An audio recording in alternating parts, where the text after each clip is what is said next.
defections, yes. We've seen defections in the national level. We've also seen defections at the state level. The most recent that every single person in the Southeast is talking about is the defection of the one and only gubernatorial candidates of the 2023 governorship elections in the states. We're talking about Chijoke Edoga. He defected on Monday, and it was quite unprecedented. Earlier, he had said he was going to do some consultations with his constituents, with his family, and those whom he needed to speak to. And I'm sure that finally he was giving that opportunity to go on with the defection. So he joins the PDP from where he left off. All right, we have somebody in the studio who is going to expand on this particular topic. His chief, Steve Orurua, is a PDP stalwart here in Enugu State. Good to have you. Good morning. Thank you for joining us. Thank you very much. A very good morning to you as well. So, I know it's a big deal for the PDP given what happened in 2023. It was just very slim margin of like 300 votes. That was what PDP used in winning that particular election. So, it does look like it's a welcome development for you people in the PDP. How did you guys receive this news? First of all, the news of the fact that he was even accepting to join, and secondly, now that he has finally joined you guys, what does that mean for the PDP in Enugu State? Well, I think I need to reiterate the fact that PDP actually won that election with over 3,000 votes and not 300 in the last general election. With the numbers that we saw that particular day, you know, it was delayed by 2 days. That's not certain. The PDP won the election with over 3,000 votes. Over 3,000 votes? I needed to make that correction. Okay, not 300. Oh, yes. Okay. Then for Edoga's return, he has been an integral member of the party, one of the topmost beneficiaries of that party in terms of, achievements and in terms of, I think he's been very lucky that God bequeathed on him a whole lot of opportunities via the instrumentality of the party, the People's Democratic Party. He's gone to the National Assembly. He's been commissioner, he's been local government chairman, he's been everywhere.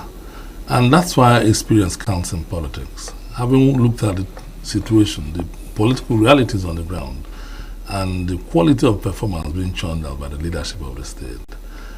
Prior to that election, it was a heated one indeed, given to the fact that, the Southeast felt betrayed by the country.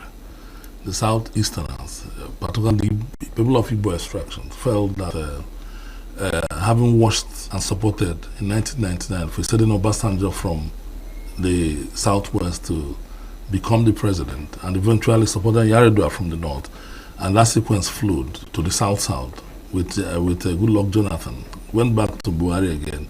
Coming back to the South, it was only naturally logical, it was commonsensical that someone from the Southeast should have been made the president.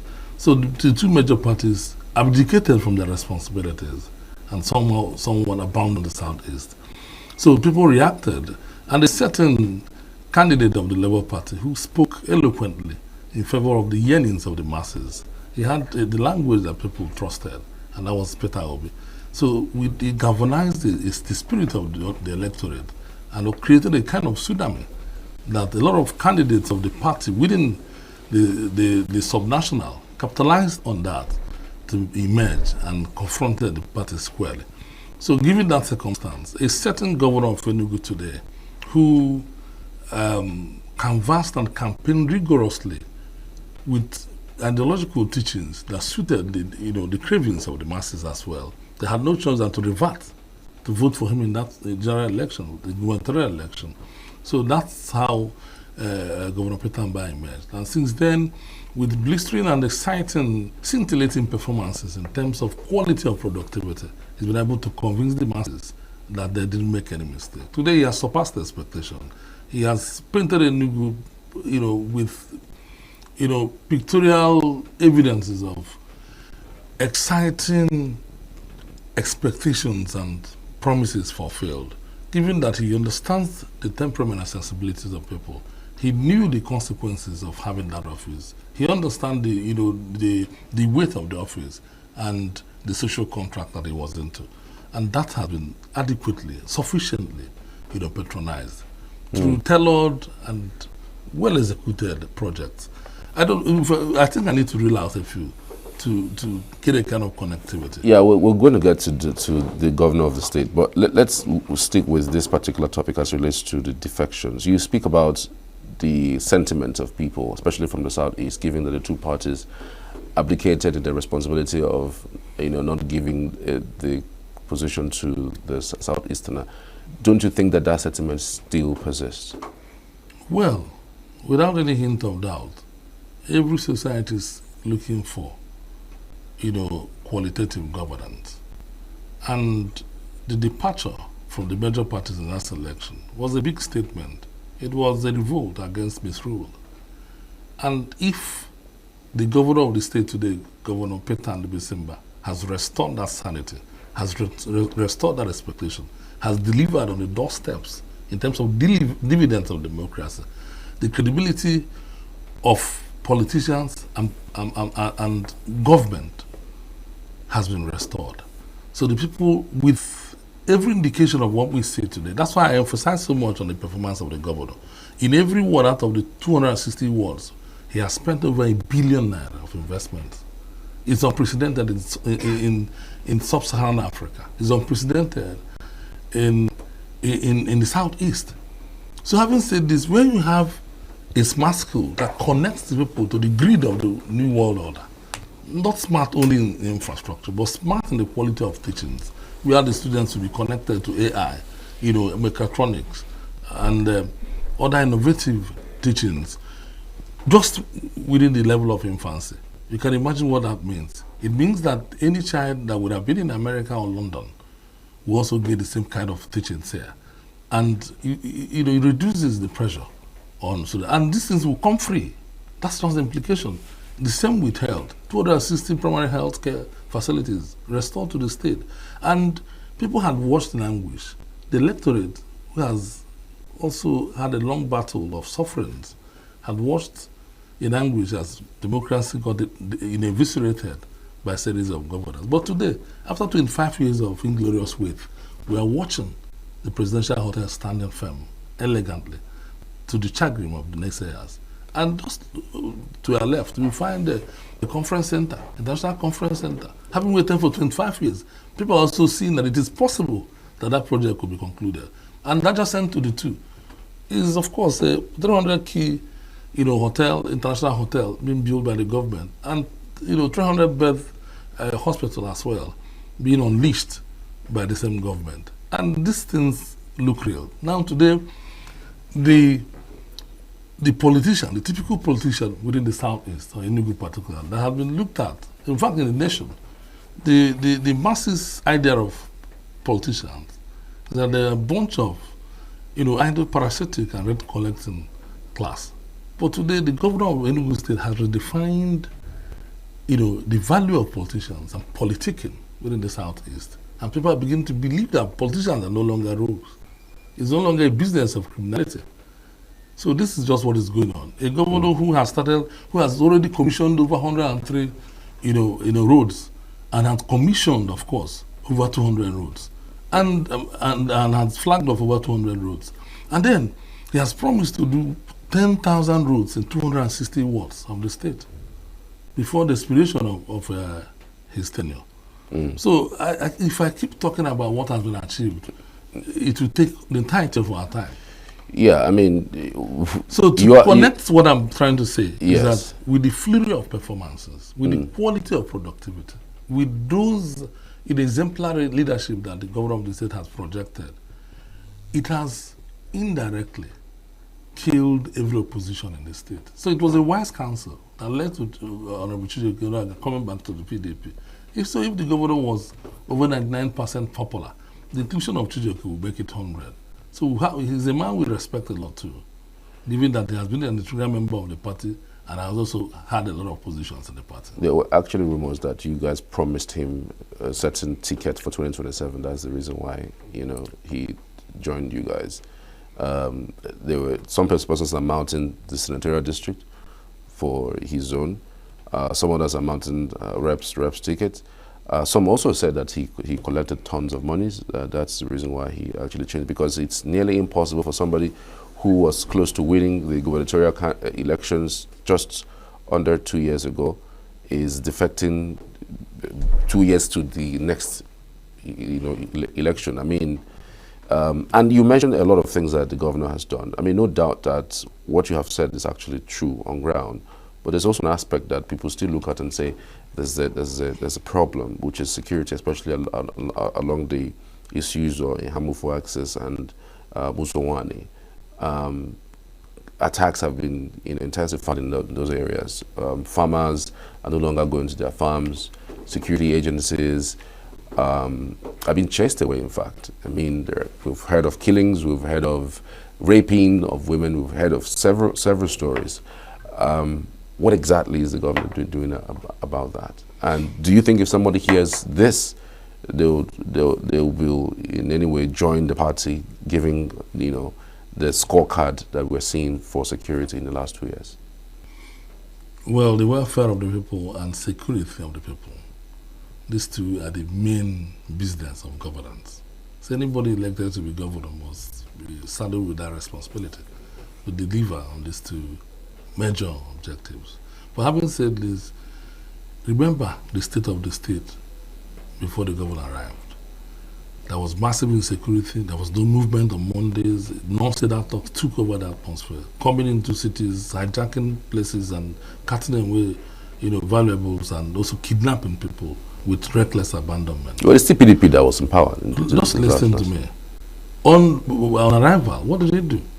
He showed strength of character, redefined the concept of security, despite the mutating challenges, despite the multifarious challenges of security. He set up for the first time in the history of West Africa a security center, a very big security center that was also commissioned by Mr. President, from where a lot of things have been monitored. It's about secrets of government that I don't need to divulge here. But with that, he maintained security and confidence of the masses. Now, there are pockets of incursions. Even in the United States and other places, you can't have 100% security, guaranteed. But I can tell you with every sense of sincerity of purpose that the rumors we hear from Misuzo, most are lies. Lies concocted by naysayers and enemies of the government, thinking that it will be influential during the election. But these are, what I would reduce to as mere, rumors that would not benefit anybody. How can you toy with the life of your people in the name of playing politics? So those things are concocted, in fact, street level mendacity. It doesn't resonate with anything called truth. But in terms of incursions in the roads, like going to Sokan or whatnot, once in a while that could happen. But the security agencies, in line with the combination of the government, are working seriously to eliminate it completely.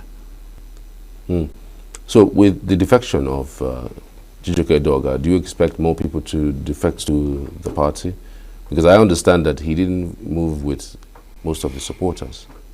Well, the truth is that this current PDP, under the leadership of Dr. Martins Chukwueke, has a system of making concerted effort towards reconciling the entirety of the people.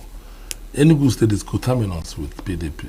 It's not about those people that are in the opposition. Even the masses, the electorate, we are connecting everybody now to work in tandem with the spirit of togetherness which the governor preaches. Having said that, expect that a whole lot of people will be returning back to the party. And if the party is discussing, because this, in fact, most of them are willing to be part of PDP, if virtually everybody in the state. But PDP is conscious of the sensibility and respect that should be accorded to people. So it will be profane to ignore them. And what we have chosen to do now is to reconnect with people, so gradually they will be unveiled. A lot of people are lined up. And with, Honorable Chijoke Doga, who of course somehow looks as if the pivot, as the kernel of the opposition in the state, given that he was the runner-up in the last election. If he has also moved, it's suggestive that most of the people, in fact, Labour has capitulated in Enugu. It is very clear. And most of the oppositions are not only dead, but are cremated. I expect that, it will be a walkover for the PDP. So, Not because of party or partisan politics, but because of the responsibility being churned out, because of the quality of productivity, quality of infrastructural improvement that the government has brought. In fact, I call him the encyclopedia of disruptive innovation and exponential growth. so did you party promise him the senatorial district ticket to 2027? Of course, it is infantile for anybody to reason from that prison. Why is it infantile? No matter the prison from which you look at it, you must work in consonance with the laws. What the Section 8, subsection 17 of the party's constitution is very clear about that. Anybody who joins the party must go in the queue. It must be part of the queue. And if that be the case, you can't be discussing about positions and all whatnot now. We have there are concessions. People do concessions in politics. We have leadership of the party. If there was disorderliness in other parties, not for PDP, here there's orderliness. There's a leader and there's leadership. Nobody talks about positions at the moment. No, I'm not talking about positions. You could have promised something. Assuming without conceding that anybody is worth or is entitled to a position, given the person's stature and whatnot, it will not be discussed at the moment. Things are done at the appropriate time. No promises was made, and Chijioke Donga did not come on the premise of promises. You said that PDP is organized. It might look organized in the states, but we know at the federal level we still have issues, right? I mean, you still have issues because you have been unable to do your NEC meetings. That has been pushed more than 3 times at the federal level. The secretary is still being contested at the Supreme Court. So when you say the PDP is settled, that is fine, I'm sure you're not talking about at the federal level. Well, if I'm relying on your own submissions, then we don't have any problem. Because APC, for instance, has only had one NEC meeting for ages. PDP, in 1 year, will always be proud of having several NEC meetings. So if we have any reason to defer a meeting, just for not once, not twice, not 3 times. Just hold on. It is not an issue. Look at Labour Party. Do they even have a party? Tell me that party that is functional. Is it an MPP? Is it functional? So the only party we still have in the country that runs like a party is PDP. That has semblance of party, organogram and program. Only PDP. Other parties, just like APC, posit dictatorship. So if you look at the secretary of the party, it has been settled in the Supreme Court. It's not in the Supreme Court. It's already settled by law. That whoever is going to be the secretary must be that person that the party chooses eternally to be their secretary. So it is settled.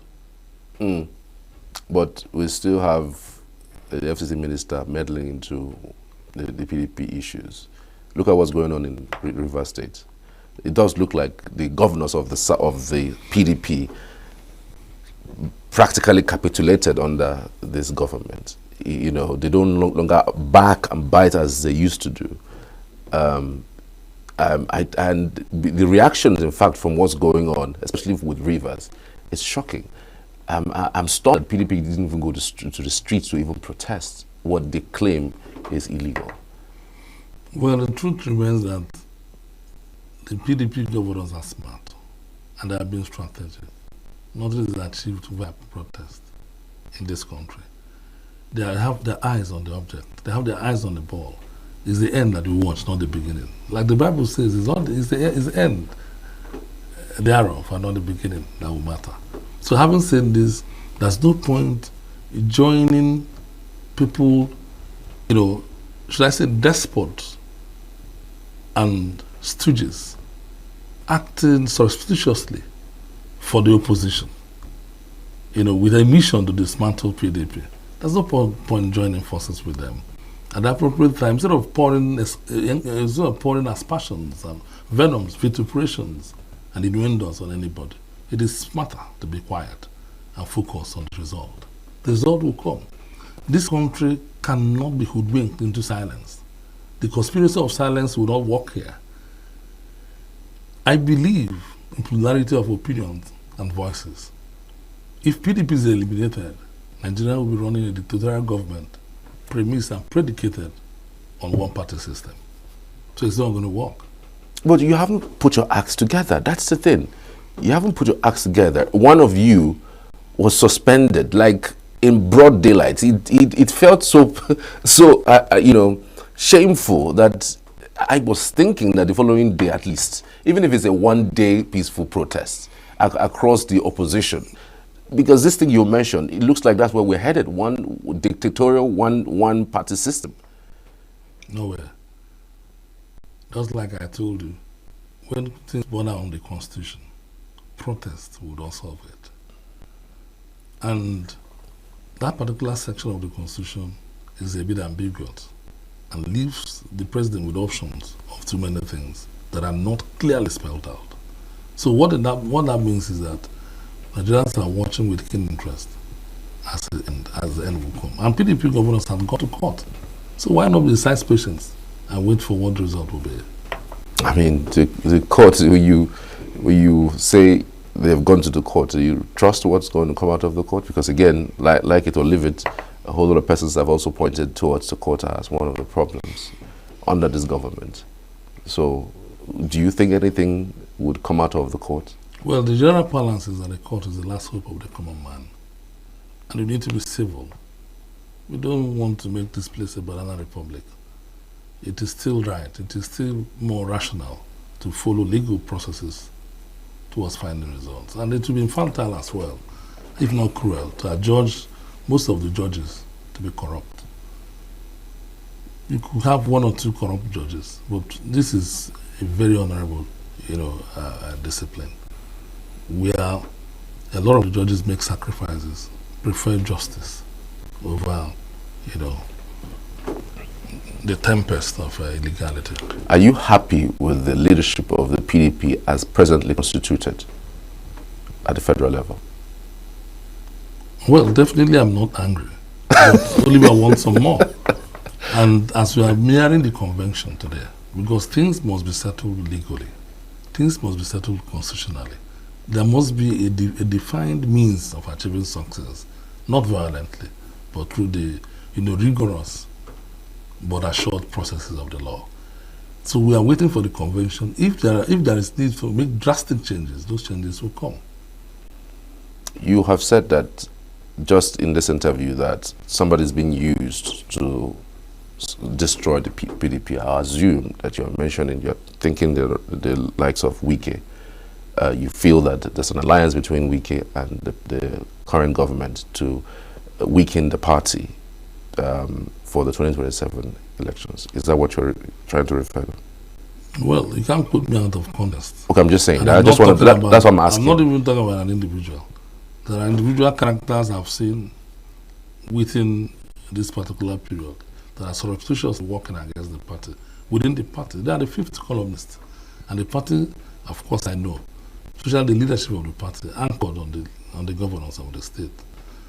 They understand the dynamics. They understand, the gimmicks, within the rank and file of the party, and they will dismantle all injustices with time. So that's why I told you during the conventions, most of these anomalies will be resolved. It's always normal that when we have 2 or 3 persons, and even beyond, in a contest or in an organization, they have a squabble. So those internal wranglings, we have internal mechanism of resolving them, and that will come to pass. So, Atiku the other day announced a coalition of political parties to oust the APC. Do you think it's a welcome development? He's still with the PDP, and when there's a coalition, it's 2 things. One, you don't think you can win the elections at the federal level alone.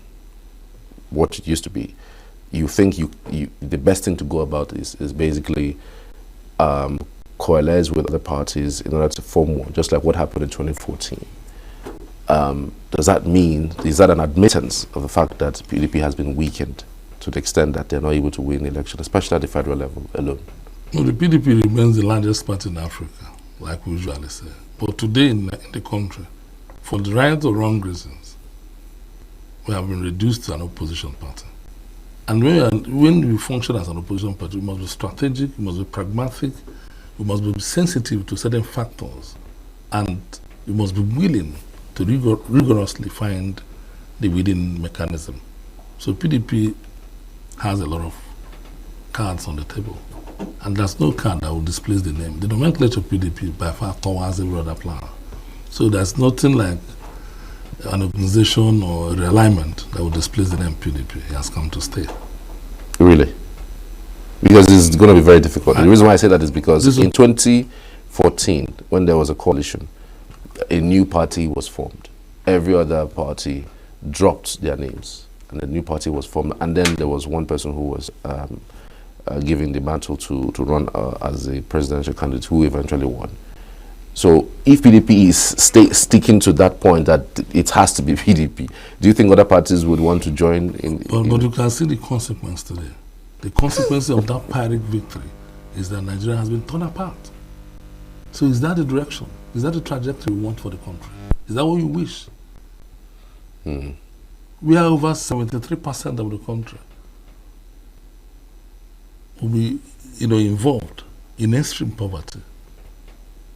We have 53% of the country, 53% of the youth within the country. Approximately 80 million people do not have jobs. Talking about the youths only. Is that where you want to be? Where you cannot buy fuel anymore? The exchange rate has gone astronomically high. Where farmers can no longer go to the farm. So Nigeria claims to be giant of Africa. Why are the mighties falling? So this is not the kind of Nigeria you should project for anybody. Therefore, that strategy, that conspiracy that got us to where we are today is not a very good example for anybody to follow. So the ideals of PDP that kept dollar in 116 naira should be followed. The ideals of PDP that allowed the bag of rice to be 8,000 should be followed. So that's why PDP and the ideals and their well-enshrined qualities that are so fundamentally entrenched should not be dropped for the country. It's a reality show. You may be on the middle class, where you can survive, eat food and enjoy. Go and see the suffering in the streets of this country, and then you pity the country. But again, most people say that PDP is also to be blamed for what we are facing today. Because if you guys had your acts right in 2015, nobody would have ousted you.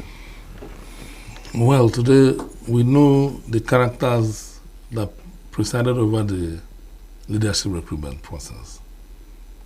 In your own mind, do you think that election was genuine in all ramifications? Do you think external forces did not influence the outcome of elections in the country? But you had the opportunity to change that. I mean, you guys were in power. Then you can hold an individual person responsible and not the party. I mean, the party is the one that produces the people that run for elections. So if the party doesn't act, why would you hold one individual responsible over that magnitude of loss? As a matter of fact, given the anomalies, given the inherent malpractices that actually orchestrated the outcome of that election, a certain president could have resisted it if he wanted. But he felt that the election result was not worth the life of a Nigerian, which was still honorable.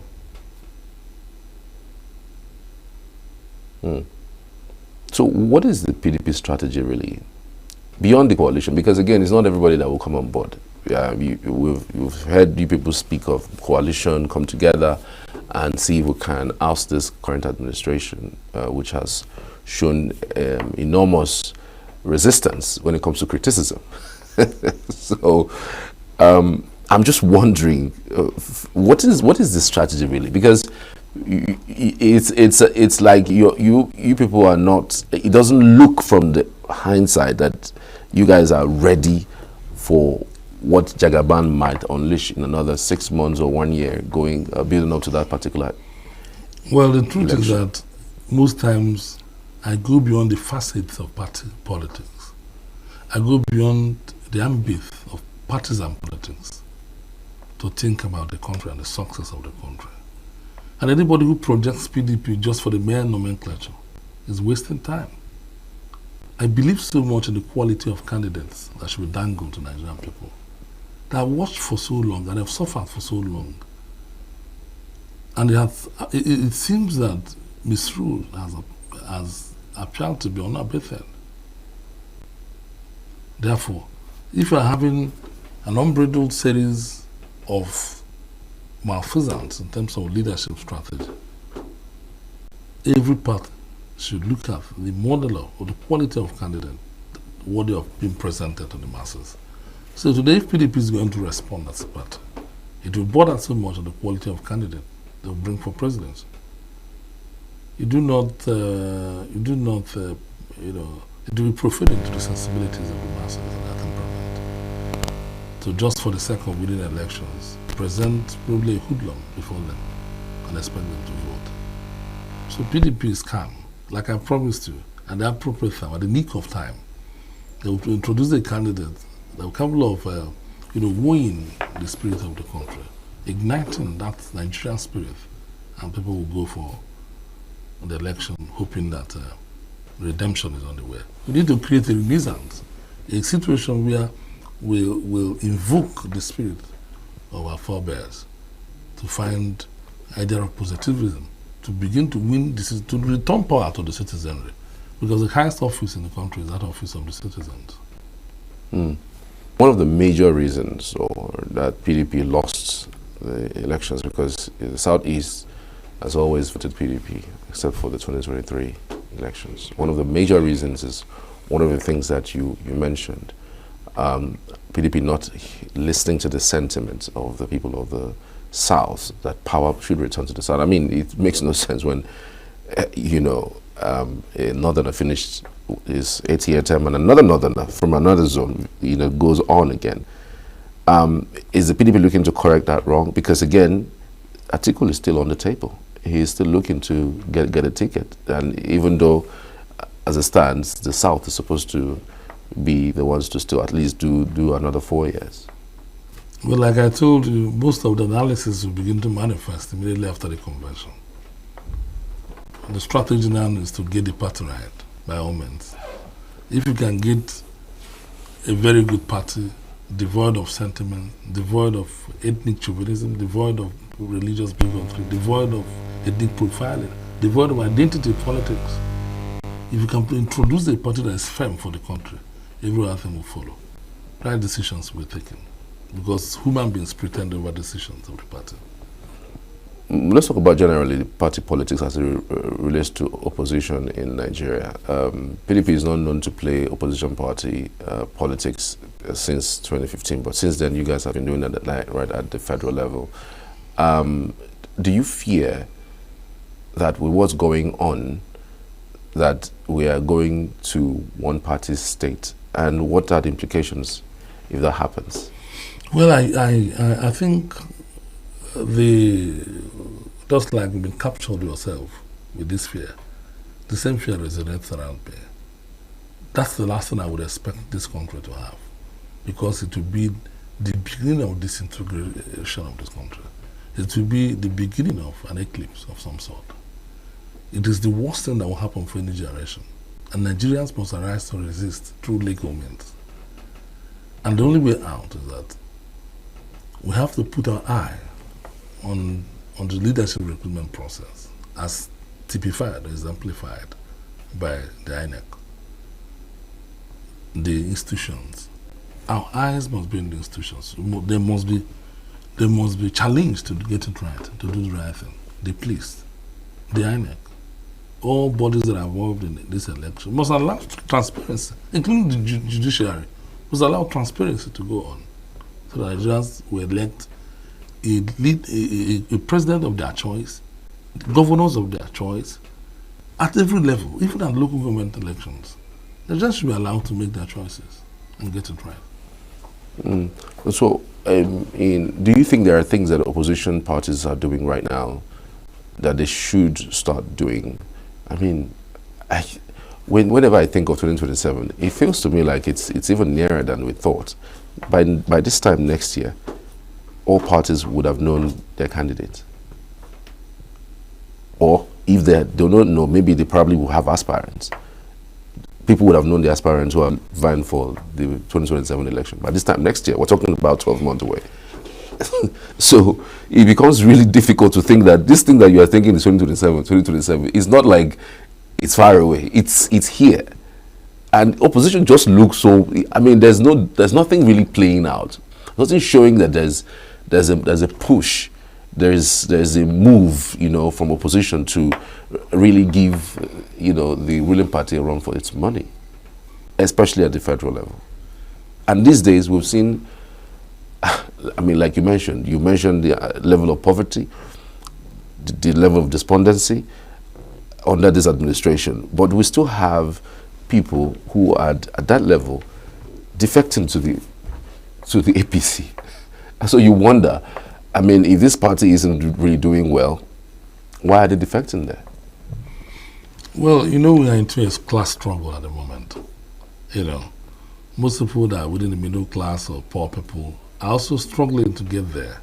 Sometimes it appears as if, you know, the earlier promises or benefits dangled by the devil in terms of immediacy will be by far more beneficial than patiently waiting for God to act in a permanent way. So it depends on the sensibility of every individual, and it depends on the presence or prism from which anybody reasons. For somebody who's looking for a greater good of the greater majority, for somebody who's worried about the fate of his children, what you actually look out for is a country that you can be very proud of. It's a country you leave behind as you're going to meet your God for your children. What kind of country? Is it a country decimated by all manner of injustices and misrule? What country are you leaving behind? That should be the question. And this towers above immediate succor, immediate gratifications. So for me, I'm looking at the bigger picture, which is this country. How do we salvage this country? How do we compete? A certain president called us a shithole. And people argue, some people argue and make all manner of statements against that. But for me, I feel it's a positive statement. It's a challenge so that we can go back and rebuild our country. I'm an advocate of rebuilding this country. No matter how bad we have gone, the best thing is to have a reverse gear to get it right. So for me, I think it is better that we stay patient, stay focused, and present to the country an alternate government. How confident are you that any opposition that comes up in 2027 would oust Tinubu? Because so many persons have said, in fact, it's a foregone conclusion. There's no need to even talk about 2027. I mean, he's going to do his 8 years. I mean, people who have said it severally, APC members have said it. There's no need to even discuss it because, I mean, if you watch what's going on, there's largely nothing from the presidency. It's just, you know, the ones that they want to cherry pick to reply to, especially as it concerns opposition. That's what they do. My question to you will be, do you think that election will be based on people's vote, the electoral votes? That's why opposition... Is there any other means you think they are going to do it with? Is it dependent on them or dependent on the masses? That's why I said the opposition hasn't riled up the masses enough to take the responsibility of making sure that the right things are done. No. The government of the day at the national level, they have campaigned so much for the opposition with bad governance that you don't need to worry. The people are, that their silence the silence of the masses does not in any way represent indolence. It doesn't represent confusion of any kind. They were asked to act. In the last election, who could have believed that Lagos will be won by an opposition? Who could have believed that Kano will be won by an opposition? Who could have believed that even Rivers State will fall? Because I've heard someone say that after all, a certain P2B won the election in Rivers State, but somehow it was cut off. I'm just giving you an example. So anything can happen.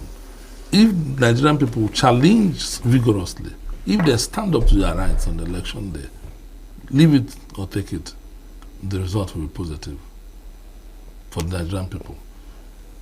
This is without prejudice to the fact that, as at the moment, I pray for Mr. President and his policies. I wish him all the best. If he can get it right for us now, it is better. The suffering is so much. But in the face of the capitulation, in the face of in the face of unprecedented difficulties, in the face of exacerbating maladies, what do you want Nigerian people to do? They will react via the instrumentality of election. What you saw in 2023 election was just a glimpse of what they can do. The capacity of Nigerians to write the credentials of the country is very much assured. It's in their hands. So do not be, deceived by the silence that we say. At the appropriate time, Nigerians will make statements, and it will be audacious and bold. The party missed an opportunity to do the right thing in 2023, like you said, and because of that, they lost our 2023 elections. I can only imagine the numbers that is coming out of Peter Obi getting 6.1 million votes, Atiku getting 6.9, putting that together, you would have gotten around 12 million. That would have been nothing compared to what Tinubu won with. I mean, quote unquote, is the most unpopular president, giving our numbers going from 1999 up until 2023, is the one that has the lowest number of votes to become president. How are we sure the same thing is not going to play out? Because again, there hasn't been any talk. Yes, we might have seen some photo ops here and there, but there's still nothing to show that there's this sentiment that is going to be in some way assuaged, especially for the Southeast. And then how do you think, the phenomenon Peter Obi would play out? Because it is what scuttled that PDP's election in 2023. Well, the momentum, the euphoria of Peter Obi has come. I won't say it has gone. It hasn't gone completely. But the Southeast, our Southeasterners are thinking. Igbos are also thinking. We need to be very smart. We need to be very diplomatic. We need to be very creative in our reasoning. We need to be very strategic in our plans. So the Igbos will also speak in terms of where they're going to lean in the next election. So the best opportunities, because sometimes you need to connect with others to also get to your destination. So the plan will be unveiled at the appropriate time. Decisions will be taken. It won't be whimsically taken. It will be driven by emotions. It will be driven by realities on the ground and the best ideas and ideals that may suit our people. Do we have one voice to that? I mean, if you look at the coloration of the Southeast, Boeing APC, AMO APC, Labour Party Abia, PDP, and then ABGA. That's not a coloration that you say that could speak with one voice. Democracy does not contemplate one voice. It's inimical to the health of democracy. The envision that only one voice will speak. Some people will channel their aspirations. After all, political parties are mere conduit pipes through which aspirations are fulfilled. So at the appropriate time, people in their independence that will be free to make their choices. But those choices could be aggregated to, get the zone to a particular destination. Sometimes you may need to concede, in negotiations, there may be concession that will arrive at a consensus that will generate the final result that will be positive in the near future. So the right decisions will be taken at the appropriate time, I believe. Once beaten, twice shy. Right. The reason I say that is because PDP, in the Southeast, as it stands right now, is just Enugu State, that is PDP. And even in Anambra, that is a neighbor to us, we have an election that is due by November. And nothing is happening in the PDP secretariat in Anambra. People have not even come forward to pick tickets, unlike what it used to be. Unfortunately, you are not correct again. Okay. PDP held their primaries, I think like 2 weeks ago, and we have a candidate in Anambra. Okay. Now, activities are going on. I won't predetermine the outcome of that election. It behoves on the masses to elect the candidate of their choice, given the performance of the governor, given the difficulties in the country. Is PDP making that, are they giving them the reason to make a choice? PDP is not in power in Anambra. So they are not under assessment. What PDP needs to do is to bring out a candidate capable of convincing the masses to vote for them, capable of institutionalizing an alternate government with credible points upon which the people will now say, this is the right man for the job. So that's the job of PDP. Get the right candidate. If they fail to get the right candidate, they are not knocking on the doors for victory. I've always emphasized on the quality of personalities being deployed for elections. Yeah, I mean, again, the quality of personalities hasn't really been a problem, really. I mean, it is whether the personality has the wherewithal, because again, we know that the elections are very expensive. I mean, it's not like we don't have good people to run for elections. It's not like we don't have the best of hands to run for elections. But then most of the time, these good hands don't have the wherewithal. And even when they have the wherewithal, they are supported by godfathers who want to, push them to do or to influence them to do what they are not supposed to do. I mean, the case in point is what we see in Rivers State, which has brought us this far. So it's not like we don't have a depth of good people, but even when they come out, would they have the wherewithal? We know that our politics these days is still cash and carry, given the level of poverty we have. We've shouted about buying and selling of votes, but politicians will still do that, and people will still sell their consciences because the level of poverty is pretty high. Do you think it's really about the persons, the personality, rather than, a combination of other things? Well, there's no point romanticizing with words. There's no point recycling truism. The fact that, money for immediate appeasement plays a lot of role in our politics cannot be dislodged. There's no fairy tale that can dislodge it. It's just the pure truth. That's why we have talked about, poverty being weaponized. Because if you reduce, the confidence of a man to the level where he can no longer feed, he deploys the strategy of finding a way to eat, to sustain and be alive in the first instance. That is where we are. So that's why, influence of monetary inducement, has become a recurrent decimal in the annals of our history. But having said this, I so much talk about leadership recruitment process and leadership recruitment ideology. The ideology is on the part of the masses. What do you want? Do you want a temporary appeasement, or do you want sustainable progress for both you and your children? So, and I'm inclined to stand with the second opinion.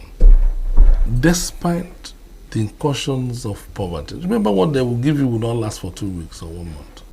Even if it does last for 2 months, what about the other 50 years of our life?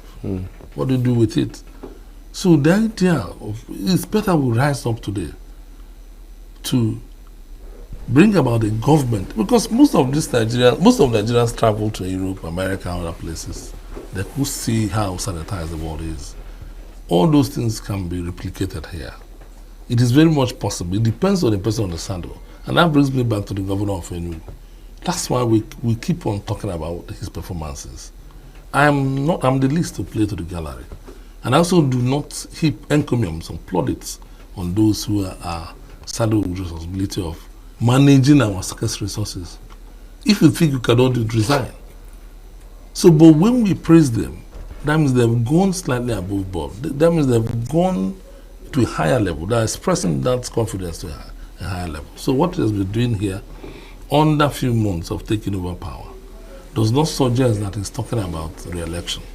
He's talking about changing the fate of our people, reconnecting the state to the world, to a new world order, where whatever thing that could happen abroad is happening. That's why you talk about look at the terminals, the bus terminals that is building, and look at the massive infrastructural development and the industrial. In fact, he's just a leader of industrial revolution and economic exponential economic growth.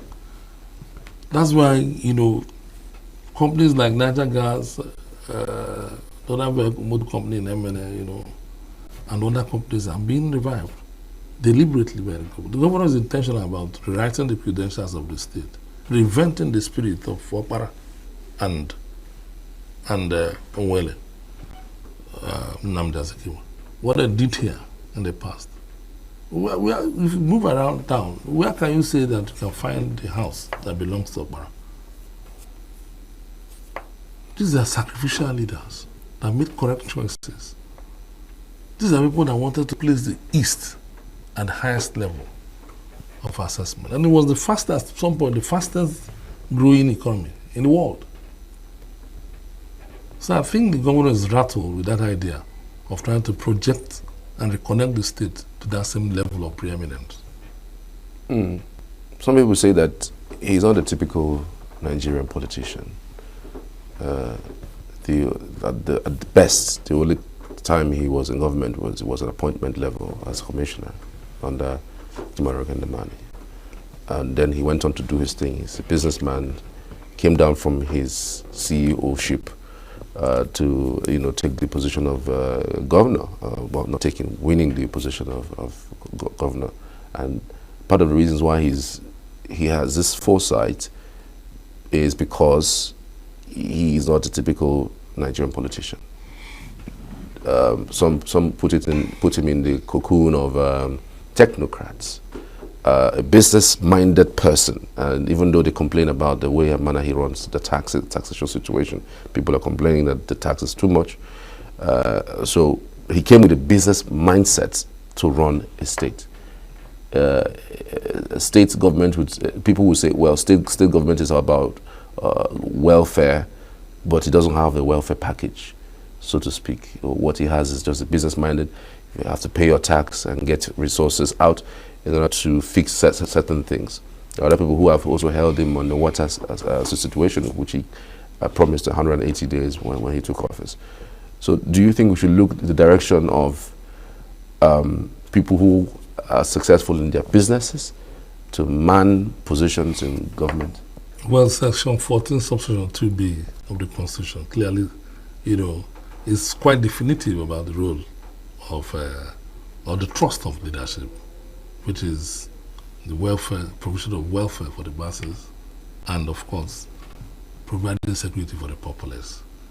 Having said that, everybody that is sensible, that is rational, that is motivated with good conscience, that is willing to deliver dividends of democracy, both mental and physical dividends of democracy and the doorsteps of ordinary people, the poorer majority in this country can always achieve it. It does not matter the background.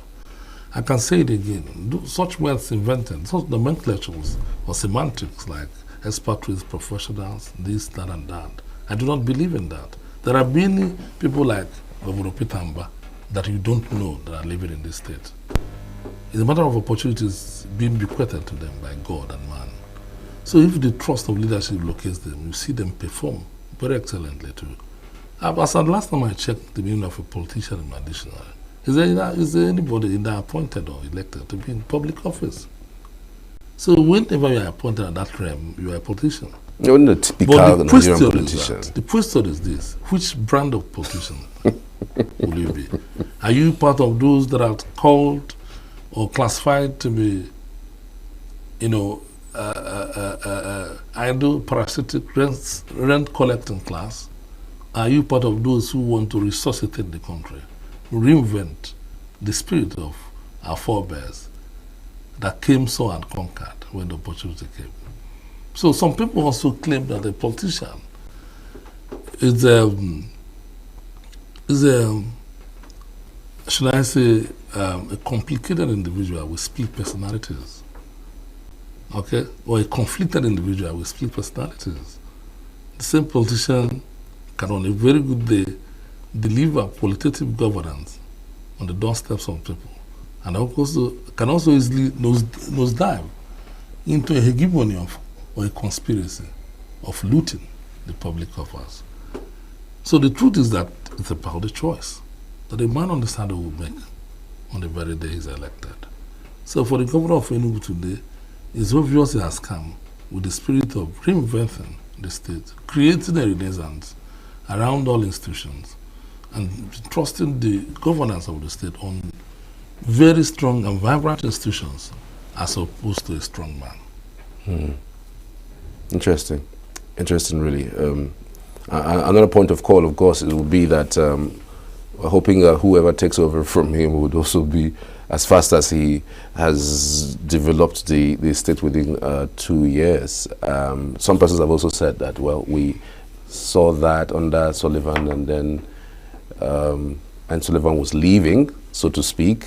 The person who took over from him seemed to be seemed not to be as good as him, you know, in terms of delivering physical infrastructure and the like. So you would wonder whether, apart from him delivering this physical infrastructure and every other thing, would he be that kind of person who would be circumspect as to who takes over from him and how the person is going to deliver on the goods when he takes over. Are you also concerned about that? Well, I'm not concerned about that. At the moment, I'm concerned about good governance. For the next 6 years, for the next 4 years, I'll be rather worried about good governance. 2 years within this term, 2 years within the next term, I'll be thinking about who will take over. But taking over isn't the problem. If a governor is focused, if he's determined to have, you know, a sequential improvement of the state, he must also look within the ranks, you know, individuals with similar character, beyond the facets of mere theatricals and play into the gallery. There are individuals that are very desperate to also do what we are doing, to also even better what we are trying to do. Such people, even without mentioning it, you begin to, that idea around there will be oozing out. So I expect a very vigilant governor to find a good replacement. Be that as it may, no governor will be the same. The governor may be viewed as hardworking, the other may be viewed as meek-minded, and, you know, intervening in the lives of individuals through some pecuniary, incursions, and giving them leverages to survive. So it all depends on the prism from which you view a governor. Absolutely. So generally, there should be legacies, there should be verifiable legacies, there should be monuments left behind for one to be adjudged to be a good governor. Wow. Fantastic discussions today. Chief Steve Orurua. I mean, I could go on and on with this discussion. It's always interesting speaking with you, especially as it concerns politics. Thank you so much for your time. Thank you very much. Appreciate your coming to the studio today. Thank you very much. It's my pleasure to be here, as always. All right, then. Save Nature TV. News in your pocket.